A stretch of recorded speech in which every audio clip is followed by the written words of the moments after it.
Então,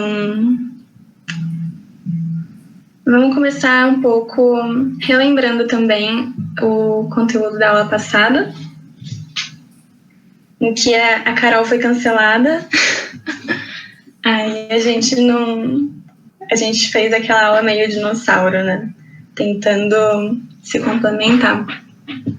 Mas na aula passada a gente tratou da superfície, que é o segundo elemento da linguagem visual, ele vem seguido da linha. E a gente definiu como linhas que interagem entre si e delimitam uma área.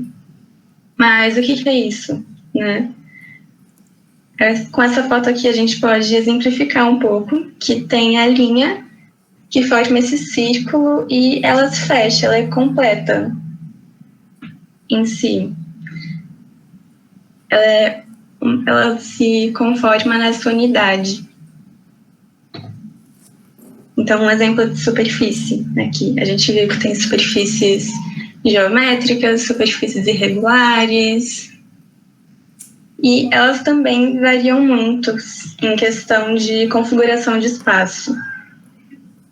Elas têm as duas dimensões que dependem entre si, a altura e largura. Então, sem uma altura você não pode falar de largura e vice-versa. Elas se organizam através da nossa visão, então padrões, movimentos no espaço, sequências e a superposição. Então aqui a gente tem uma superfície sozinha, única. Se a gente pensar nesse contorno aqui, né, nesse retângulo, a gente vê duas ou até três superfícies, pensando no recorte branco aqui da imagem. E é bem legal pensar isso, que a gente desenha com superfícies, em superfícies, e como que tudo isso interage entre si, para constituir a nossa noção de espaço. Aqui eu trouxe dois exemplos de superfícies abertas, para mostrar como que elas variam entre si também. Então, essa primeira, a gente pode pensar tanto nesse aglomerado de linhas como uma superfície, que não está com o contorno muito bem definido, ou com várias linhas que se ligam, se conectam, formando várias outras superfícies também.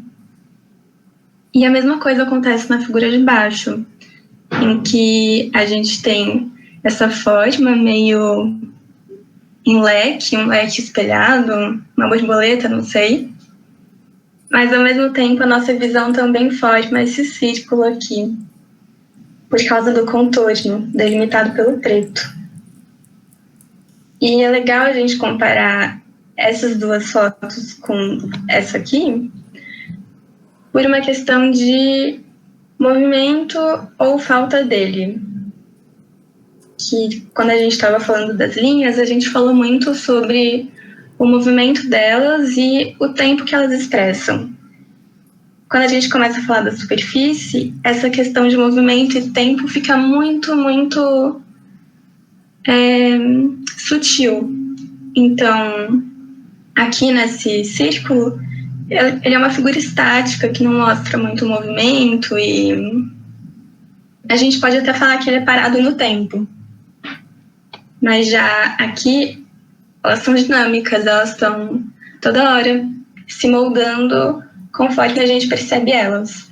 E agora, para fechar esse nosso recapitulado da aula passada, aqui eu trouxe um exemplo da superposição, em que a gente falou sobre como, quando a gente sobrepõe duas imagens, duas superfícies, elas parecem se fundir no nosso olhar. E nosso cérebro automaticamente interpreta uma sobre a outra, que nem está aqui nessa parte de baixo. Nosso cérebro não forma essa junção de dois quadrados como uma forma. A gente interpreta como duas formas separadas, que nem está mostrando aqui. E uma sobreposta da outra, como a gente pode ver também nessa que tem o contraste do branco e do preto. Então aqui tem uma das obras do Toulouse-Lautrec, que a gente falou na aula de manhã, né? Que ele vem desse pós-impressionismo e querendo movimento e inovar também na representação. E a gente analisou que ele usa bastante a sobreposição de superfícies e figuras planificadas, mas ele também usa muito a linha para indicar o movimento que essas figuras estão fazendo. Que nem a gente falou lá passada, que as linhas do chão já indicam para a gente que pode ser um piso de madeira, trazendo essa textura e essa relação com o mundo à nossa volta. E também que essa massa branca da saia, ela pode parecer estática, mas as linhas que ele traz são esse fator que também traz movimento para a gente. E agora, aqui, a gente tem superfícies uma dentro da outra, né? Pensando também essa interação entre elas, que elas são independentes, mas elas estão ocupando um espaço que é o mesmo. Mas, se a gente tratar, assim, acrescentar elementos a essa figura, a gente pode, por exemplo, ligar os vértices dos retângulos. E quando a gente liga esses vértices, a gente pode chegar nessa imagem aqui. E agora eu queria que vocês me falassem o que vocês estão vendo. Qual que é a diferença dessas duas superfícies, uma dentro da outra, e dessas duas ligadas por linhas diagonais? Então, falando aqui, você não tá vendo os comentários, né, amiga? Não. Então, falando, apresenta profundidade, bastante gente falou profundidade, perspectiva, um fundo, volume. Exato. Profundidade, perspectiva, volume, fundo, são todas palavras-chave para a gente entender a aula de hoje. E se a gente pensasse nisso como um desenho, assim, o que esse desenho seria? O pessoal ainda não falou, mas para mim parece muito um quarto. Uma caixa aqui, ó. Uma caixa, uma sala, um quarto, uma pedra de joia, verdade, uma sala, um corredor, uma caixa ou uma joia. Telhados franceses. Uma pirâmide maia, pode crer, é verdade. Vista de cima, né? Total. Nossa, eu não tinha pensado nisso.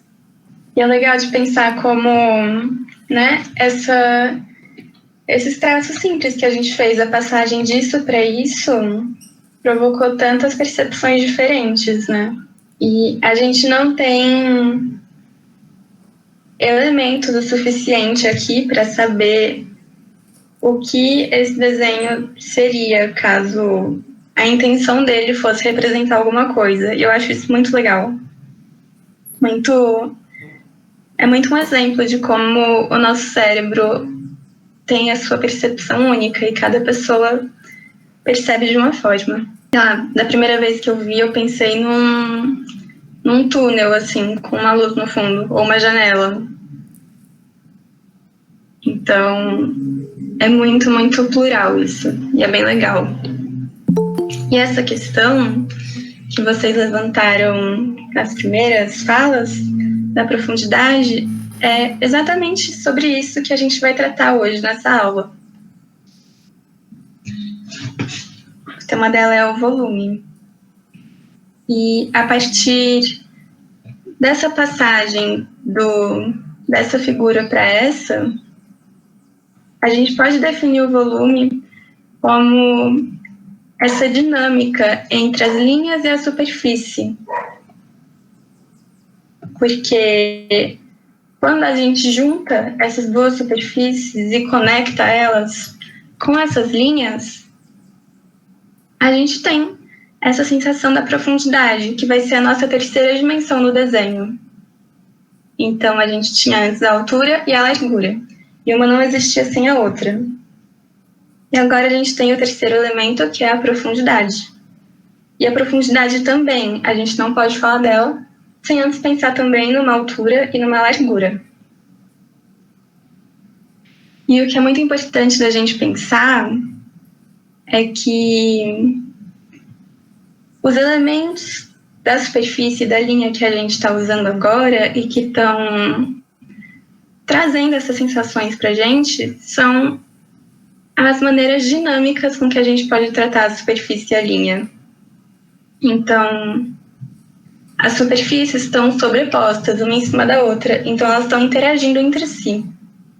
E a linha que a gente traz nessa imagem é a linha diagonal, ela não é vertical nem horizontal.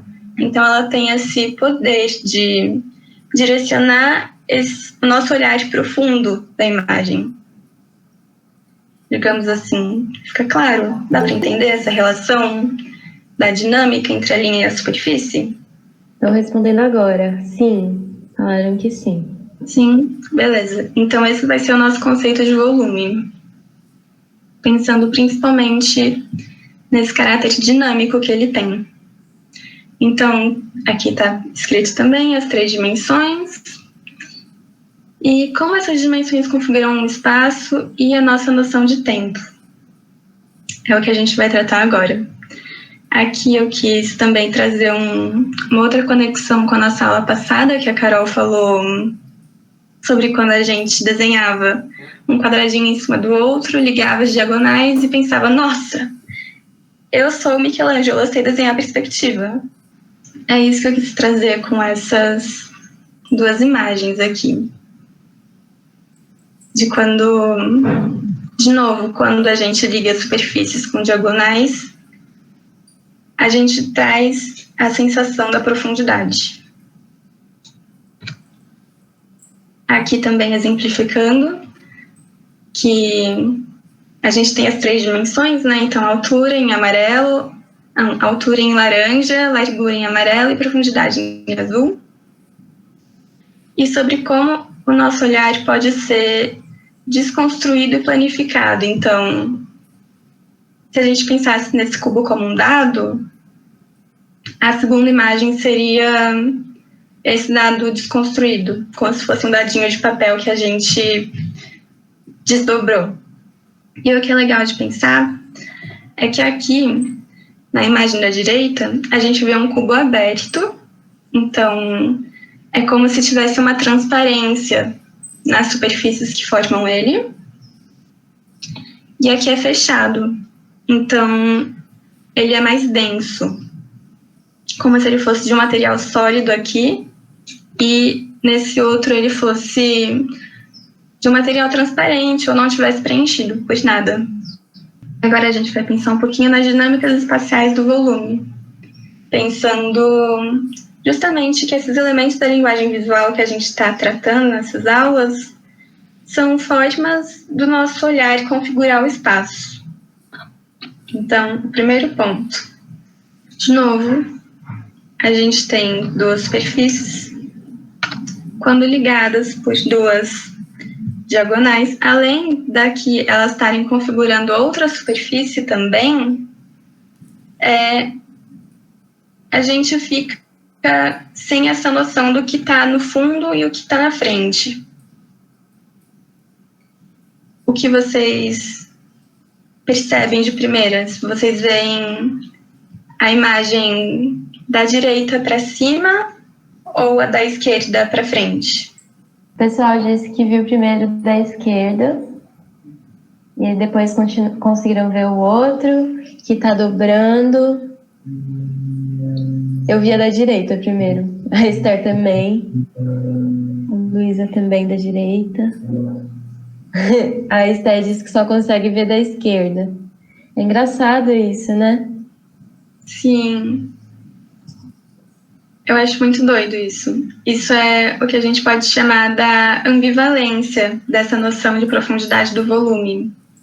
Como a gente não tem outras informações sobre isso, então a gente não tem detalhes de luz e sombra, de escala, porque esses 2 retângulos que formaram esse volume são do mesmo tamanho, né? Então, a gente não tem uma noção realmente do que pode estar na frente ou atrás. É muito doido isso. E, geralmente, a gente tende a olhar primeiro da esquerda para frente, eu acho, um palpite meu, porque a gente, no mundo ocidental, está acostumado a ler as coisas da esquerda para a direita, né? Mas se a gente tenta também pensar com o outro lado do cérebro e pensar na questão mais sensitiva do que é racional, a gente consegue ver os dois. O Nathan fez uma pergunta. Se a gente recorre à linha e o traçado para ver a profundidade. Sim, exatamente isso. Porque a parte fundamental, assim, para a gente ter uma noção de profundidade é a linha diagonal direcionando o nosso olhar ou para o fundo ou para frente. Fica claro? Que nem aqui. Disseram que sim. Que só os esquerdistas online, é verdade. Todo mundo vem da esquerda. Amo. Mas é justamente isso da linha, que nem aqui nesse primeiro exemplo, a gente só consegue ter essa noção de profundidade, seja ela ou para o fundo ou para frente, por causa da linha diagonal. Então, aqui. E agora, o caminho indicado pela diagonalidade e superposição, que são esses dois elementos dinâmicos, né? A diagonalidade da linha e a superposição da superfície. Eles podem indicar para a gente tempo e movimento. E é isso que acontece nessa figura aqui. De novo, duas formas que não estão exatamente conectadas, e quando a gente usa o recurso da linha para ligar os vértices, a gente tem a sensação dessa diagonalidade e fundo. E eu queria que vocês me falassem o que é diferente dessa aqui, desse volume, para o volume de baixo, o volume do quadrado aqui, desses dois quadrados. A Joves falou que dá ideia de movimento. Movimento. A Esté falou que tem mais profundidade.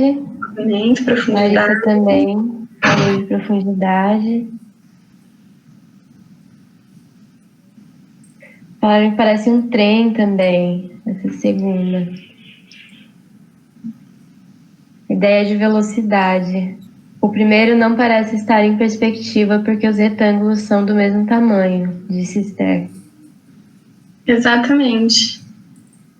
Quando... Naira falou que dá uma sensação de luz e velocidade. Nathan falou que mais profundidade por causa da diferença de tamanho dos retângulos. E Ana Carolina que tem uma linha diagonal que atravessa o quadrado da frente. É verdade. Sim. E a soma, assim, de todas essas percepções é exatamente pelo que vocês falaram, de que tem uma diferença de tamanho entre esses dois quadrados. Por isso, por causa dessa diferença de escala entre um e outro, essas sensações são trazidas para a gente. Como na nossa visão, o que está mais longe é menor e o que está mais perto é maior, quando isso é tentado no papel ou na tela, seja a superfície que for, essa percepção do nosso cérebro também é trazida para essa situação. Então, essa ideia da profundidade, de ser mais fundo, é por causa disso. E a questão do tempo que vocês falaram, da velocidade, do trem, é muito fácil, né, de pensar em algum esboço de um trem aí mesmo. É justamente também pela diagonalidade da linha. Quando a gente falava das linhas na primeira aula, a gente pensava nisso, de que elas direcionam o nosso olhar. Então, quanto mais fundo e mais longas elas são, mais essa sensação de tempo é trazida para a gente. Quando a gente vê esses dois quadrados que aparentemente estão longe um do outro e tem essa linha conectando eles, parece também que essa linha teve que fazer um percurso mais rápido para atingir essa distância entre um vértice e outro. Fica claro ou fica confuso? O povo disse que dá para entender, sim, que fique explícito. Legal, então. E essa última dinâmica que a gente vai falar aqui, antes de partir para as referências, é a densidade. Então, aqui tem várias superfícies interligadas em uma massa, né? E qual que é a sensação que essa forma traz para vocês? Maíse disse que parece um cristal e acharam bonito também. Bonito, é lindo, né? Mesmo. Parece uma rocha, uma teia meio um casulo, materialidade, um casulo de novo, uma brisa, é uma brisa. É que parece que essas faces estão também em movimento aparecendo, né? Parece Sim. pesado. Parece que tem pontas de uma rocha vindo para a gente ir para cima e para baixo e para trás. Nossa, é verdade. Parece que está se movimentando. Parece um pedaço de vidro irregular. É muito legal como o nosso olhar, ele já tem as suas próprias narrativas, né? Quando a gente vai olhar para algum desenho, a gente vê coisas baseadas no que estamos direcionados a ver também. Como se as linhas estivessem girando para dentro. É isso, gente. É sobre isso. É sobre o nosso olhar, que nem a Ana Lu falou, ter a nossa narrativa, né? O nosso repertório que já está dentro da gente por causa da nossa experiência, das nossas referências visuais. E também sobre como a nossa percepção pode ser distorcida ou manipulada por elementos simples, né? Que são superfícies sobrepostas uma em cima da outra e várias linhas diagonais. Eu acho que fica bem claro nessa noção de movimento também. Né? Vocês falaram que parece que está girando. E é muito legal. E é bonito também essa imagem. E o que vocês me dizem sobre essa parte aqui de cima da figura e aqui essa parte na ponta? Falaram que parece um iceberg. A de cima parece um topo, um telhado meio inclinado. Nathan falou que a parte de cima está inclinada para trás e a de baixo parece que está inclinando para frente. Para nós, no caso. Sim. É mesmo. Nossa, não tinha percebido. Nossa, real, acabei de perceber isso. Muito massa, né? Steph falou que dá a sensação de mais volume em cima do que embaixo. Bianca falou, parece que as linhas das pontas fecham o casulo. Acho que com essas noções de que parece que fecha aqui o casulo, ou que aqui é um telhado, então ele é mais amplo, a gente pode pensar em questões do que está mais junto, mais colado, e do que está mais expandido. Quando a gente percebe o volume se fechando mais e formando essas pontas, ele traz uma ideia de que as coisas estão mais agarradinhas e assim elas são mais densas, mais compactas. E quando ele está mais aberto, mais expandido, ele é mais livre e assim ele também é menos denso. E essas duas noções de mais denso e menos denso, elas podem trazer para a gente tanto esse equilíbrio ou desequilíbrio que a gente vê do que está mais perto, do que está mais longe. Ana perguntou, tem a ver também com a quantidade de elementos, mais coisas juntas, ou linhas mais fortes? Sim, tem sim. Quando a gente vê coisas mais aglomeradas, parece que elas estão mais compactas, mais juntas, mais coladas. E quando elas estão mais espaçadas, parece que elas estão mais soltas e livres. Eu vou voltar naquela imagem das superfícies abertas e fechadas. E fica legal da gente entender isso também. Quando a gente olha a figura de baixo, que tem uma forma mais definida, ela parece que tem o contorno mais delimitado do que a de cima, não parece? É mais fácil da gente pensar na forma de baixo como uma superfície do que na de cima. A de cima pode parecer só um monte de linha feita aleatoriamente. A gente pode interpretar a imagem de cima como menos densa, com menos elementos, que nem você falou, e a imagem de baixo como mais densa e com mais elementos aglomerados. Ilustra melhor esse conceito? A Ana falou que sim. Arrasou, então. Quando a gente volta para cá, aqui as linhas convergem mais também, elas estão mais juntas. E aqui, como elas, em vez de elas fecharem, elas estão abrindo, elas estão indo para fora, assim, desse movimento, parece que elas estão mais espaçadas e menos densas. Entendeu? Sim, falou que sim, rolou, arrasou. Arrasou, então. Aqui tem um quadro que a gente viu aula passada, da Madonna Rucellai, não sei falar isso, mas que aula passada vocês lembram que a gente comparou a arte egípcia, que ela é uma superfície bem plana e ela vai mais para os lados.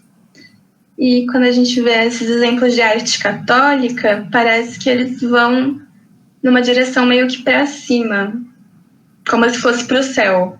Vocês lembram disso? Sim, o pessoal falou que sim. Legal. E agora eu vou mostrar esse quadro aqui. A gente conhece o Leonardo da Vinci pela Última Ceia, né? Que tem aquela mesona e tá todo mundo de frente, um pelo outro, um pro outro. Não, de frente pra gente, não entre si. Eles olham pra gente na Última Ceia. E esse é um outro quadro dele. Como ele está lá no meio do Renascimento e tal, ele também trabalhou muito com temas religiosos. E esse quadro seria o anjo falando para Maria que ela ia ser a mãe de Jesus. Essa coisa bem tradicional da igreja patrocinando a arte e essas coisas, assim, do Renascimento. E o que eu queria apontar nesse quadro que, diferente desse aqui, que ele vai para cima e ele é plano, nesse aqui a gente tem uma noção de espaço um pouco mais elaborada e um pouco mais... o que a gente diria, assim, num vocabulário meio, sei lá, meio reducionista, certo e errado, mas é um desenho mais certo do ponto de vista da perspectiva, que parece que as coisas estão representadas um pouco mais do jeito que a gente vê. Vocês concordam comigo? Sim, Nathan falou que tem algo bem igual à primeira figura que você mostrou também. Perto da porta, na porta, perto da Maria. O quê? O Nathan falou que lá na porta, perto de onde está a Maria, tem algo que é bem parecido com a figura 1 que você mostrou na aula. Aqui você diz? Isso, da coisa indo da direita da direita e indo mais fundo para a esquerda. Sim, ele disse que sim. Aqui. Ai, sim, parece mesmo. Sim. Aqueles retângulos, né? Exato. Como tem esse encontro entre a diagonal daqui, né? Que forma... essa diagonal que vai para o fundo e essa linha que seria meio que o nosso horizonte, né? Elas se cruzam e formam como se fosse um enquadramento também dessa primeira obra, não é? Tem mesmo. E os azulejos aqui, mais escuros do que os outros, eles também servem pra gente emoldurar o rosto dela. Porque pensa, tipo, ela tem essa pele super branca, o cabelo loirinho, a auréola. Se ele colocasse esse azulejo claro também, não ia ter nenhum destaque, né? Então ele usou esse recurso que traz volume pra gente, essa sensação da quina, e também dá destaque pro rosto dela. Eu acho bem bonito. E olha que legal, porque... Posso fazer esses comentários? Tá tudo bem? Lógico. Que legal que eu tava pensando, porque a gente olha pra pintura, a gente acha que a gente precisa fazer 1 milhão de esfumaçados e não sei o que para mostrar isso, mas naquela própria arte do Toulouse que você mostrou, ele fazia isso só que com superfícies planas, esses destaques, né, das figuras. Exato. Massa. Muito legal. E tem toda essa questão também, né, do que é um bom desenho. A gente já se afastou muito desse ideal do Renascimento, que queria representar a realidade como ela é. Até o século XIX, lá, os realistas e tal, que tinha aquele desenho perfeito. Quando a gente vai quebrando com a academia, a gente vai encontrando 1000 outras possibilidades. Sim, isso é muito legal para pensar que todo mundo consegue desenhar, porque dá muito esse medo na prova, né? A gente ter que desenhar uma coisa realista e tal. Enfim, acho legal falar isso em aula para a gente também não ir demais com algumas coisas. Sim. Tem formas diferentes de desenhar, que nem você mostrou na primeira aula, né? Exato, 1000 formas diferentes de desenhar. E todas são válidas. E o que eu quero, só para fechar essa obra aqui, é que no Renascimento eles usavam uma coisa que a gente chama de perspectiva frontal, que está exemplificada aqui nessa foto, que é parecida com aquele primeiro exemplo do volume, né? Vocês estão vendo que todas as linhas diagonais, elas se cruzam num ponto lá no fundo?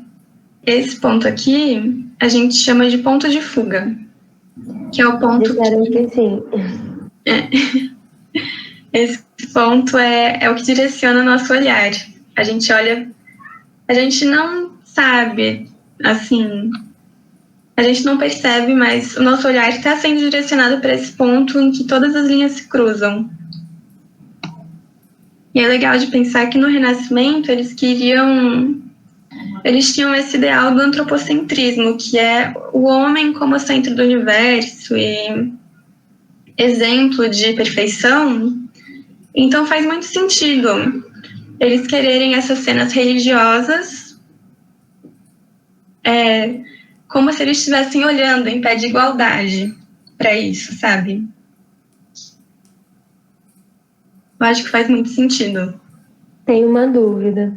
Qual? Que é mais uma dúvida de história da arte. A roupa nessa tela, as cores eram muito usadas e tinha algum significado, não tinha? O vermelho e o azul. Sim. O azul, antes das técnicas de produção industrial de tinta e tal, ele era muito raro, porque eles extraíam os pigmentos da natureza, né? Então, o azul era feito com uma pedra que se chama lápis lazuli. E como é uma pedra, não sei se é um cristal, mas é uma dessas pedras preciosas, assim, ele era muito caro. Então, era mais difícil de você conseguir. Ainda mais se você não tivesse alguém te pagando muito para pintar a tela. E por isso que, quando eles colocam o azul assim nas figuras da Maria, eles querem mostrar que ela é o exemplo da perfeição e dessa coisa celestial que está acima da gente. Quando vocês verem esses quadros mais antigos que tem muito azul, vocês podem apostar que quem encomendou era muito rico, porque deu bastante dinheiro para o artista para o artista comprar esse pigmento. E já as outras cores também, elas seguem esse padrão de harmonia. Então, o azul com esse tom rosado, ele traz uma coisa mais delicada. E o vermelho é muito associado com realeza. Então, o anjo veio do céu, então ele tá de vermelho. Tem vários significados, sim, nas cores, e é um campo muito legal da gente pesquisar. Acho que tem uns livros, assim, também, falando sobre cor. É bem legal. E uma coisa que eu quero falar, a última coisa desse quadro, é que ele é todo aberto, ele é ao ar livre. Então a gente tem esse contraste entre uns volumes que são mais compactos, mais densos, que nem essa mesinha, que estão em contraste com essa imensidão, assim, do ambiente aberto. E agora eu vou mostrar um quadro do período barroco, que é uma época em que a igreja está lutando contra o protestantismo e várias guerras na Europa, e a arte reflete isso. Então, o que é diferente do ponto de vista daquele primeiro quadro para esse? Vocês podem me falar? Larissa falou que o outro era mais plano. Jobs falou que vai mudando a simplicidade ou a riqueza.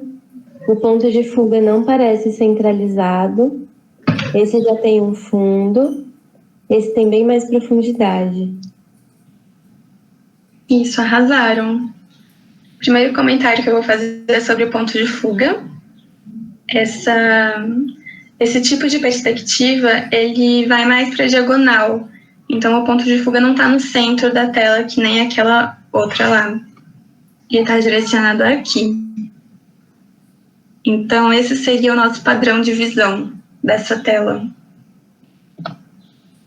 E por a questão da profundidade também, como ele está na diagonal e tem essas diferenças de escala e também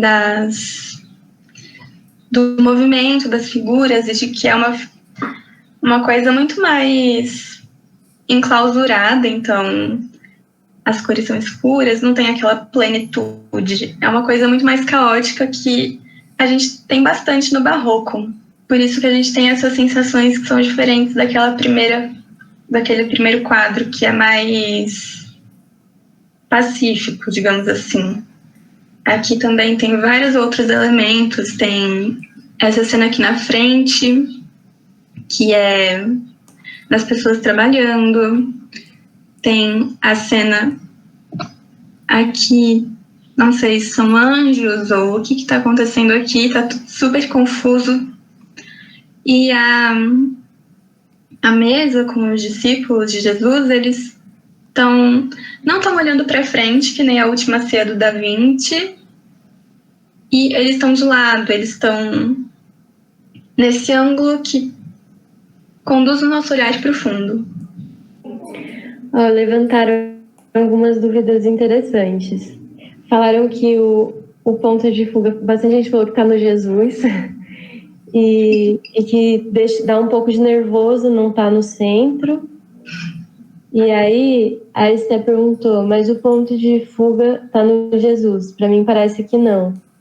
Então, eu acho que a Amanda pode falar melhor disso, mas tem mais de um ponto de fuga, né? Algumas pinturas. Sim, algumas pinturas usam mesmo esse recurso de mais de um ponto de fuga para mostrar. Eu acho também que o nosso olhar é bastante direcionado para o Jesus, porque tem muita luz na cabeça dele. Então, como o quadro é muito escuro, aí do nada tem um foco de luz, o nosso olho vai lá, uau, luz, olhei. Uhum. O que eu penso também é que tem aquelas coisas de composição, né? Mas é outra coisa. A composição leva a gente para Jesus, não só o foco de luz, mas a forma como as pessoas estão organizadas. Exato. E tudo mais. A gente vai tratar mais nisso nas próximas aulas sobre a composição, mas cada detalhe do quadro, ele, principalmente nesses artes mais antiga, que a gente diz tradicional, entre aspas, é isso. Cada detalhe é pensado, teve vários estudos e traz o nosso olhar para algum lugar.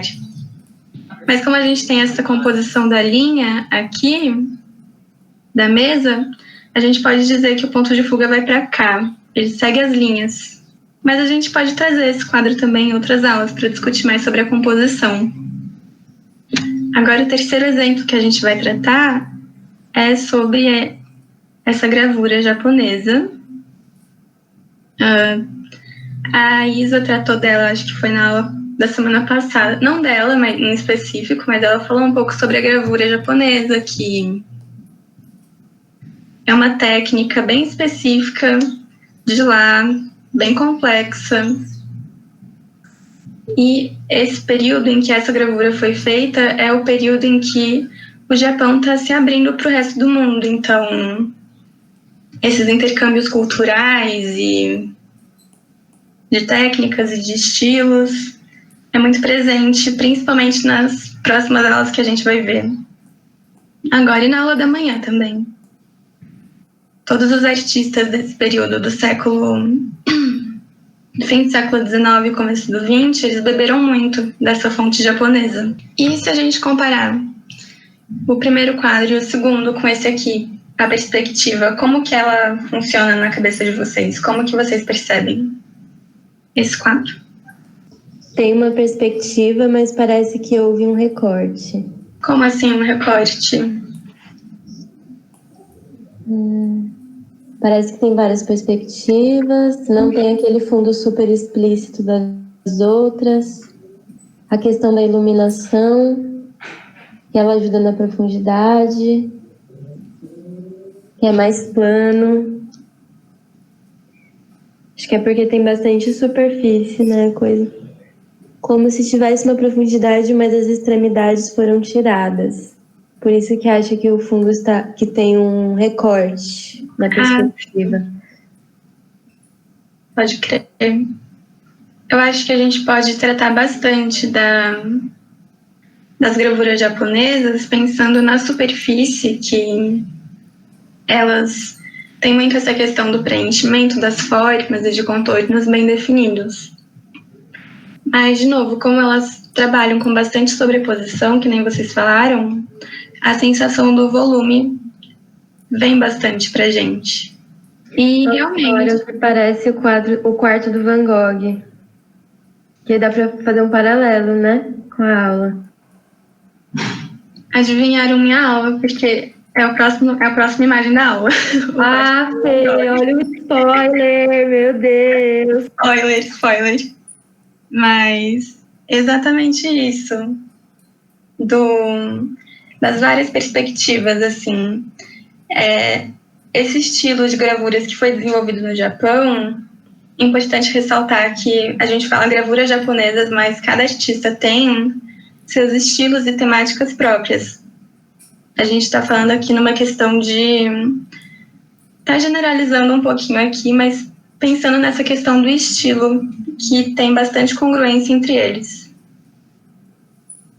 Esse aqui, no caso, é o Suzuki Harunobu.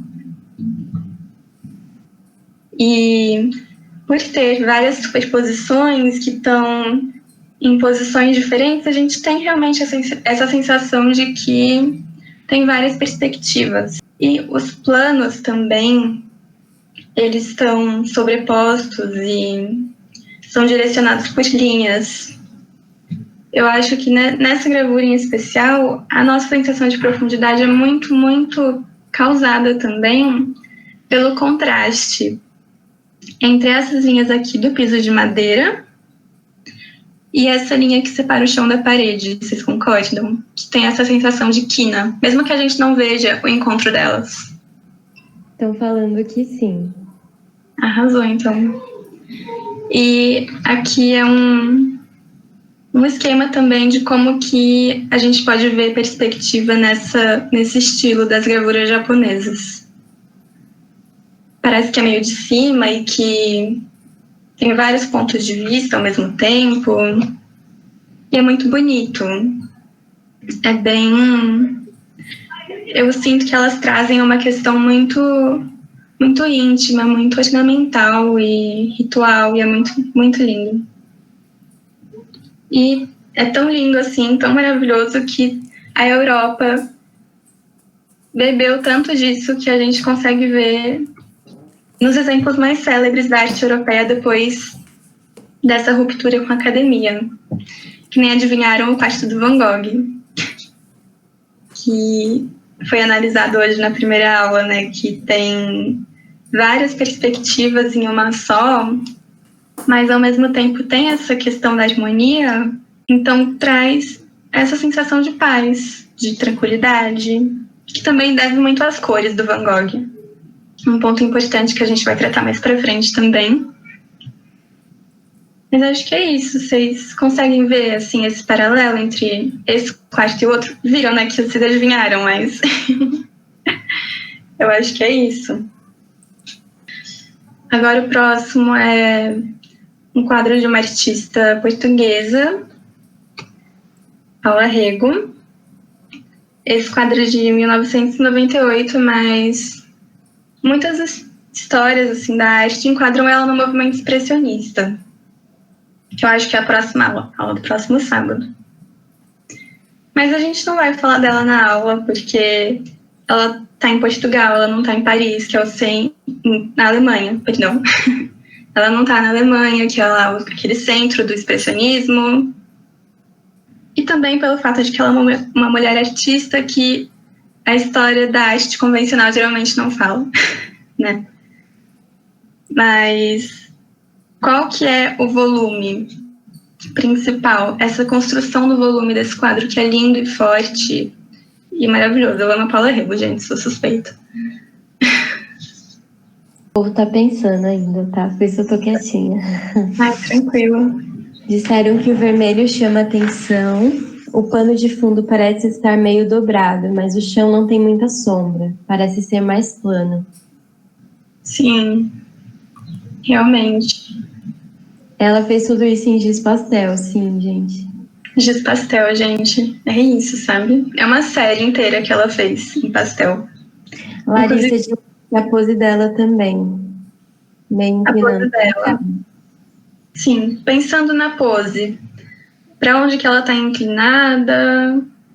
Para onde que a nossa visão aponta?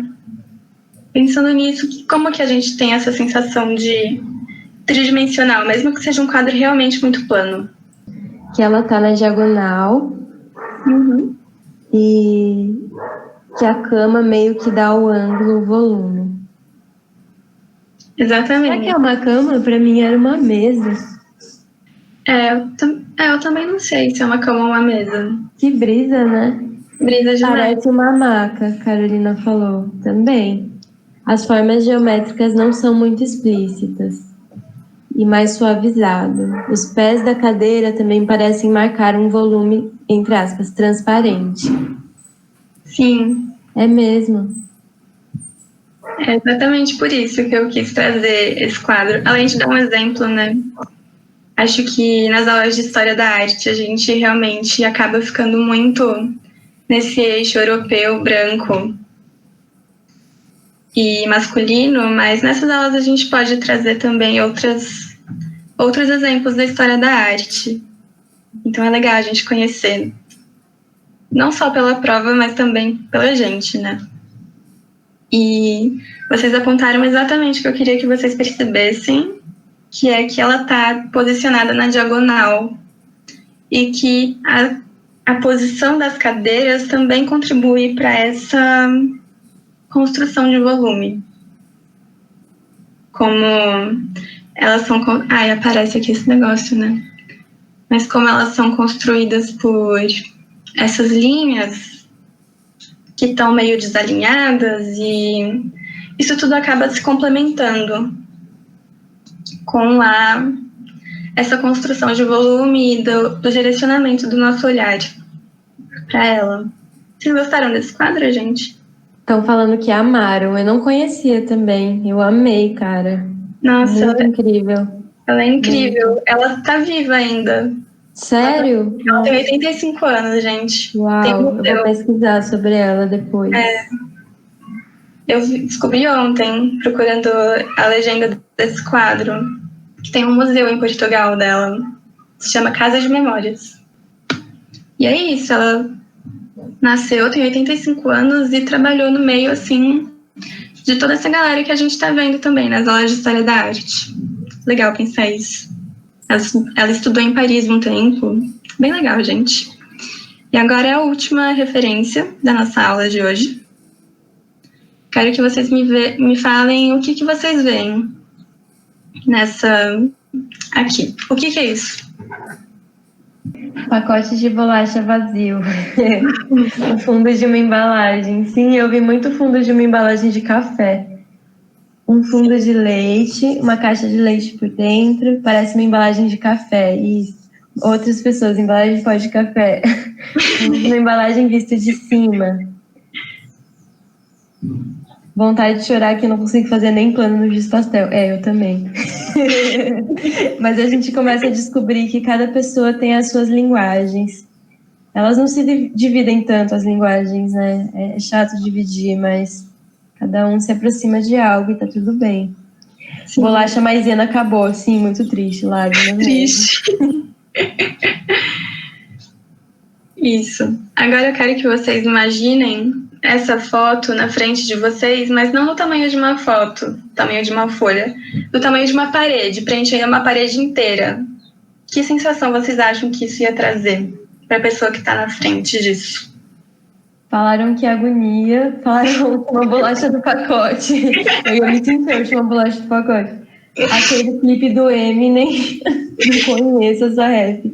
Um galpão, calor, estranhamento, túnel, agonia, claustrofobia, tubo de ventilação, David Bowie, túnel do fauno. Amei. É isso, gente. É sobre isso. E assim, né, como que mudou o fato da gente imaginar isso grandão na nossa frente? Como que nossa percepção mudou completamente? E a gente passou a se sentir envolvido por isso. E é isso que essa artista faz. Ela é professora da USP, a Lúcia Koch. Ela trabalha bastante com questões de arte e arquitetura. E essa parte de uma série que se chama Fundos, em que ela faz justamente isso. Ela pega fundos de embalagens de arroz, de macarrão, de bolacha, de vinho. Essa aqui, vocês adivinharam, é de café. E ela amplia isso e traz para nosso, assim, para nossa cara, escancara na nossa cara as fotos. E eu quis trazer esse trabalho dela porque para ilustrar um pouco dos exemplos que a gente viu no começo da aula, que como é uma construção simples do espaço, simples entre aspas, tem o quadrado do fundo, tem o enquadramento da foto e tem as diagonais ligando os vértices. Mas com esses efeitos de textura e luz, a nossa percepção é completamente mudada, né? Acho que é sobre isso, assim.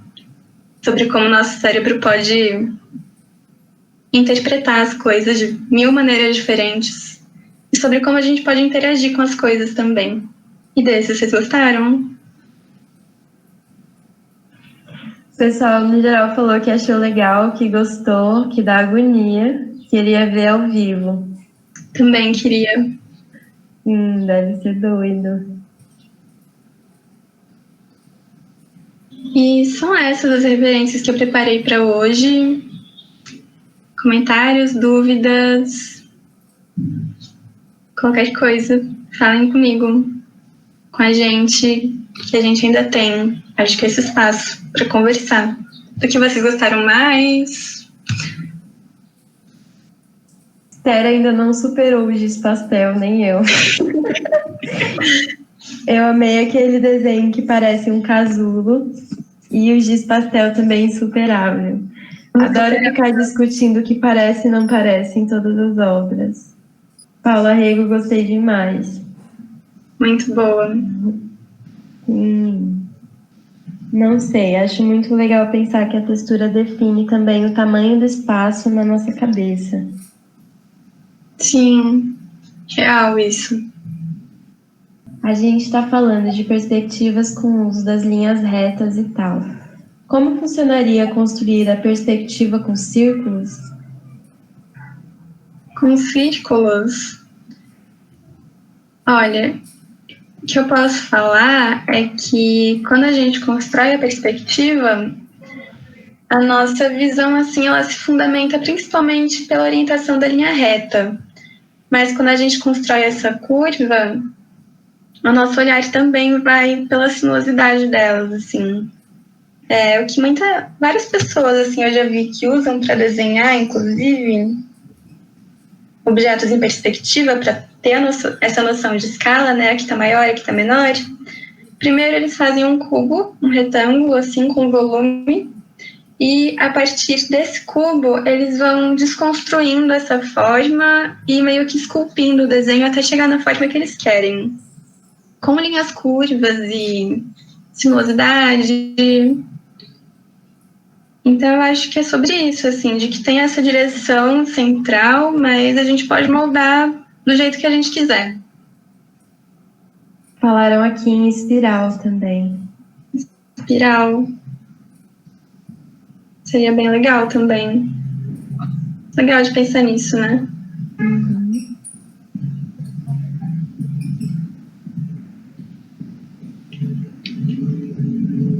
Vários exemplos. Ana falou, tem aquela obra do Cildo Meirelles em que a gente entra num túnel com os gelinhos na boca. Aí a gente literalmente consegue adentrar esse espaço mais profundo e arredondado. Qual que é essa? Eu não conheço essa obra também. Qual que é o nome? Tô pensando no Google. Tava na exposição do Sesc. Eu acho que eu sei agora. Catei aqui. É uma de madeira? Tá. É uma de madeira, é um túnel de madeira mesmo. Legal.